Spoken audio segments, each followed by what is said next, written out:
এক পাহাড় ঘেরা গ্রামে থাকত এক সরল সোজা ছেলে, নাম তার রাখাল। প্রতিদিন ভোরে সে ছাগলের দল নিয়ে বনে যেত চরাতে।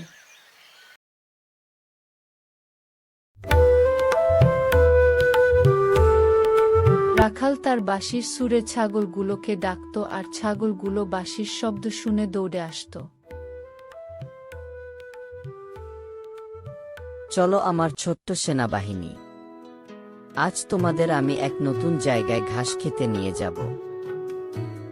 এরপর রাখাল তার ছাগলের দল নিয়ে পাহাড়ের দিকে এক জঙ্গলে গেল।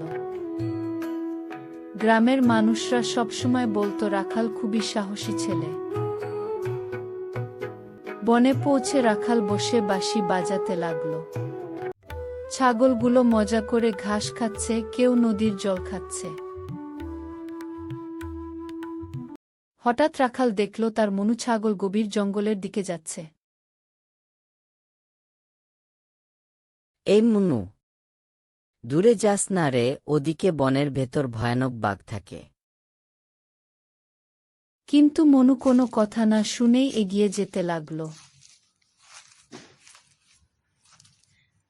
হঠাৎ ঝোপের আড়াল থেকে বেরিয়ে এলো এক বিশাল বাঘ।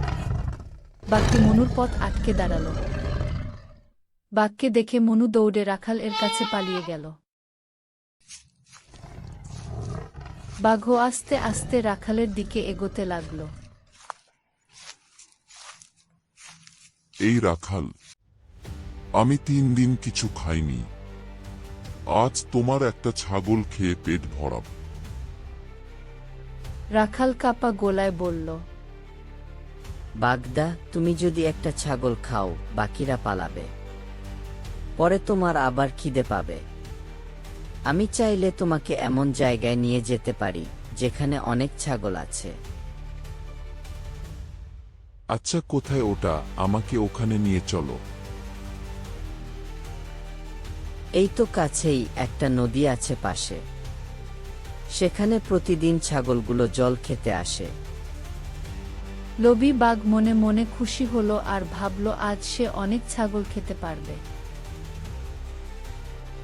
রাখাল বুদ্ধি করে বাঘকে নিয়ে গেল গ্রামের এক নদীর পাশে। সূর্যের আলোয় নদীর জলে ছায়া পড়েছিল। দেখো বাগদা, নিচে দেখছো? ওটা আমার ছাগল, জল খাচ্ছে। বোকা বাঘ নিজের প্রতিচ্ছবি দেখে চিনতে না পেরে ঝাঁপিয়ে পড়ল জলে। রাখাল হাসতে হাসতে বলল, হা হা, বাগদা, তোমার ছাগলগুলো তো পালিয়ে গেল। এই বলে রাখাল সেখান থেকে দৌড়ে পালিয়ে গেল। আর বাঘ সাঁতার না জানায় জলে হাউ মাউ করতে করতে ডুবতে লাগল।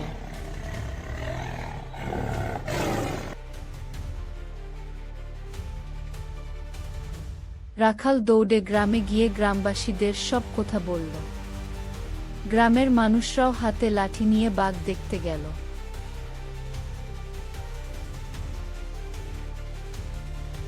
সবাই দেখল বাঘটি জল থেকে উঠতে না পেরে নদীতে ভেসে যেতে লাগল।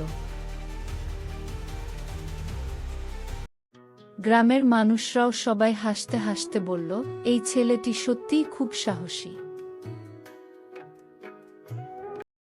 কিন্তু রাখাল আবার প্রতিদিনের মতো তার ছোট্ট সেনা নিয়ে বাঁশি বাজাতে বাজাতে জঙ্গলের দিকে যেতে লাগল।